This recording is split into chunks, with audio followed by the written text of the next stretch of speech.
Saya nggak pengen otak saya jadi otak PNS gitu. Otak PNS? Iya. Apa otak PNS? Otak datang jam 8 pulang jam 3 atau jam 5 gitu.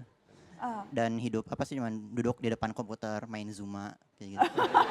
Itu yang dibayangkan saya pertama sebenarnya. Ya, salah satu instansi pemerintahan yang pegawainya tuh saking nakalnya sampai bikin negara tuh rugi sekitar miliaran.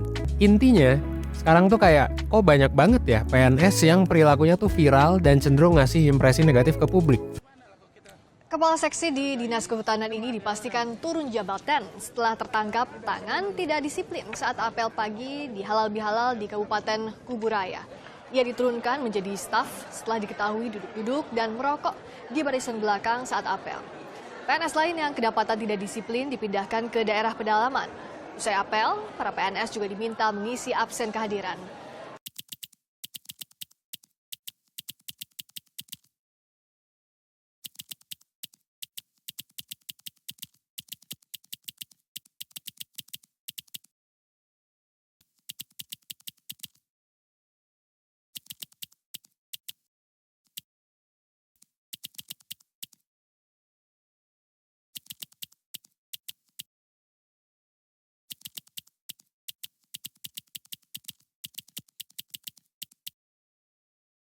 Undang-Undang Nomor 20 Tahun 2023 tentang Aparatur Sipil Negara mengatur kedudukan, peran, hak, kewajiban, dan kode etik ASN. ASN adalah motor pelayanan publik, perekat bangsa, sekaligus pelaksana kebijakan negara. Mari kita lihat bagaimana ASN Kesehatan menerapkan prinsip ini di lapangan. Sebagai dokter di Balai Kekarantinaan Kesehatan, kedudukan saya adalah garda terdepan melindungi negeri dari ancaman penyakit menular. Setiap kali saya memeriksa pelaku perjalanan, saya sadar peran saya bukan hanya memeriksa kesehatan, tapi juga menjaga keamanan masyarakat luas. Hak saya adalah mendapatkan perlindungan dalam bertugas, tapi lebih dari itu, kewajiban saya jauh lebih besar, yaitu memastikan pelayanan dilakukan dengan benar, sesuai aturan, tanpa pandang bulu. Itulah wujud kode etik kami, melayani dengan integritas dan profesionalisme.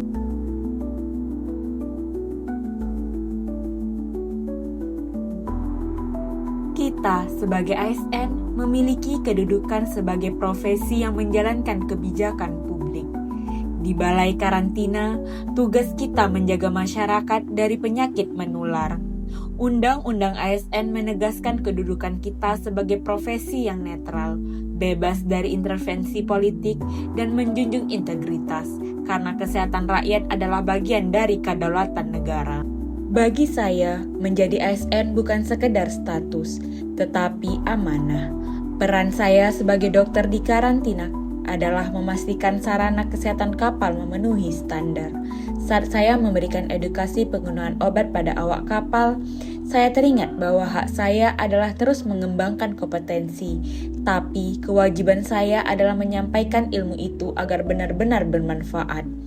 Dalam setiap langkah, kode etik instansi mengingatkan saya untuk bekerja jujur, tidak membeda-bedakan siapapun, dan mengutamakan keselamatan semua orang.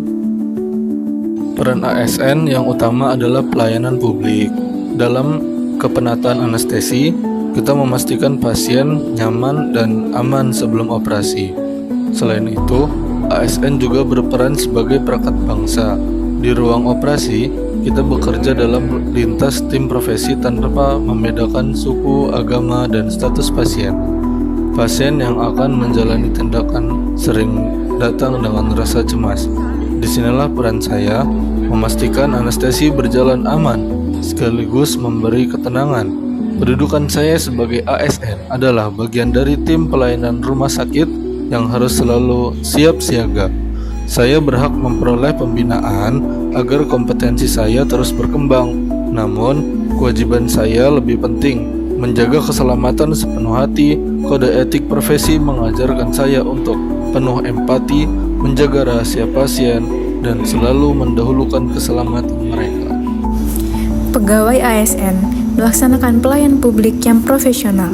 Dalam terapis gigi dan mulut memiliki tugas pokok melaksanakan pelayanan teknis kesehatan gigi dan mulut, memberikan pelayanan dasar kesehatan gigi, kolaborasi dengan dokter gigi, mengelola rekam medis, dan melakukan kolaborasi interprofesional.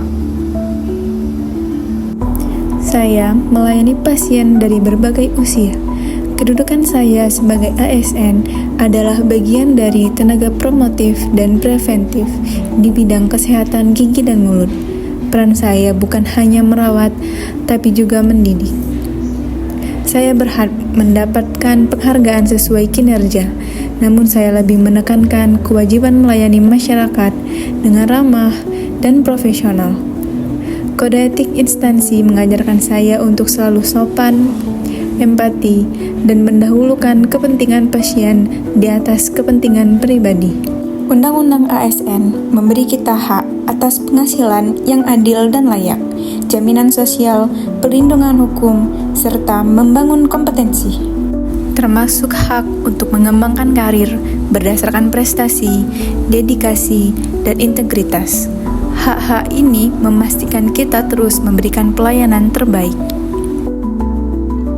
Saat operasi berlangsung, detak jantung dan pernapasan pasien ada dalam pantauan saya. Kedudukan saya jelas. ASN tenaga kesehatan yang mendukung keberhasilan tindakan medis. Hak saya adalah bekerja dalam lingkungan yang aman, sementara kewajiban saya adalah menjaga disiplin dan ketelitian. Tanpa kerjasama tim, semuanya mustahil. Karena itu, kode etik mengingatkan saya untuk menghargai rekan sejawat dan selalu mengutamakan pelayanan tanpa diskriminasi. Kewajiban kita adalah mengutamakan kepentingan masyarakat, bukan pribadi atau golongan. Kita juga wajib menjaga kerahasiaan jabatan, disiplin, dan menaati peraturan. Dalam pelayanan, kewajiban itu kita wujudkan dengan ramah kepada pasien, sigap saat darurat, dan menjaga kualitas tindakan medis.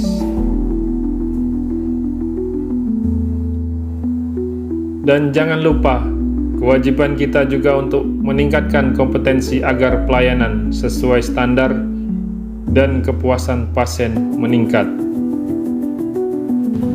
Menjunjung tinggi kehormatan negara dan instansi.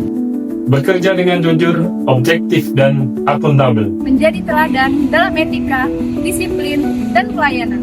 Menjaga rahasia pasien dan negara. Dan selalu mengutamakan kepentingan bangsa di atas kepentingan pribadi.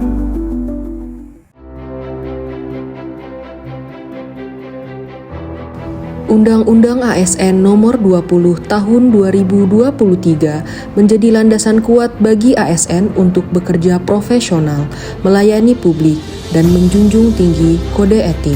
Dengan ASN yang berakhlak, pelayanan kesehatan menjadi pilar ketahanan bangsa.